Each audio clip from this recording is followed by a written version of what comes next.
केंद्र सरकारनी एनसीबी પોલીસને મળી છે મોટી સફળતા। દ્રશ્યમ બતાવવાનો પ્રયાસ કરીશ કે સુરત જિલ્લાના પલસાણા તાલુકાના દસ્તાન રેસિડેન્સી ખાતે જે બેંગ્લોરથી ડ્રગ્સ લઈને શંકાસ્પદ કેફી પદાર્થ લઈને નીકળેલા હોય જે અંતર્ગત એનસીબીએ પીછો કર્યો હતો ને એનસીબીએ પીછો કર્યા બાદ એ ક્યાં રોકાવાના છે અને ક્યાં જઈ રહ્યા છે તેની તપાસ કરતા આજે એનસીબીની ટીમે જે બેંગ્લોરથી 3 ઇસમો જે એ શંકાસ્પદ ડ્રગ્સ લઈને નીકળ્યા હોય અને જેની અહીંયા દસ્તાન ખાતે જે આ દસ્તાન રેસિડેન્સીના એક ઘર નંબર 357ની અંદર માલ ઉતારતા હતા એ સમય દરમિયાન એનસીબીની ટીમે છાપો મારી 3 આરોપીને રંગે હાથ ઝડપી લીધા છે। ખાસ કરીને આજે દ્રશ્યમ બતાવવાનો પ્રયાસ કરીશ કે જે બેંગ્લોરથી નીકળ્યા હતા એ કાર પણ બતાવીશ કે જે કારનો નંબર છે KA20P6767 નંબરની જે ફોર્ચ્યુનર કાર હતી એ કારની અંદર લઈને નીકળ્યા હતા અને પાછળ ઠેઠ બેંગ્લોરથી એનસીબીની ટીમે પીછો કરતા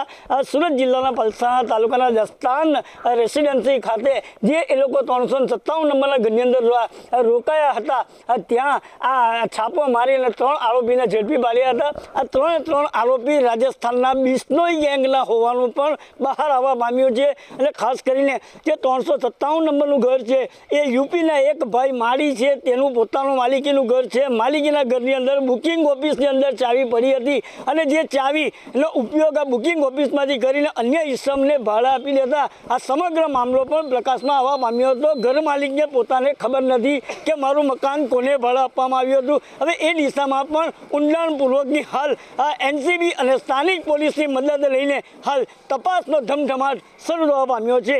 કેતન પટેલ, ન્યૂઝ 18 ગુજરાતી, બારડોલી।